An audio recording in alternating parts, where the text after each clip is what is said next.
Find the LCD for the fractions in the list. -3 over 10p squared, 21 over 25p cubed, and -7 over 30p to the fifth. To find the LCD, we'll first factor each denominator. 10p squared is equal to 2 times 5 times p squared. 25p cubed is equal to 5 squared times p cubed.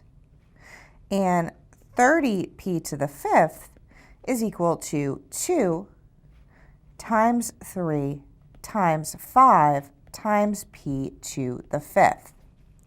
Now we find the LCD by listing each factor the greatest number of times that it occurs, or with the greatest exponent that it occurs, and then we multiply those factors together. 2 occurs at most once, so we list 2. 3 occurs at most once, so we multiply that by 3. 5 occurs at most with an exponent of 2, so we multiply times 5 squared. And then p occurs at most with an exponent of 5, so we multiply by p to the fifth.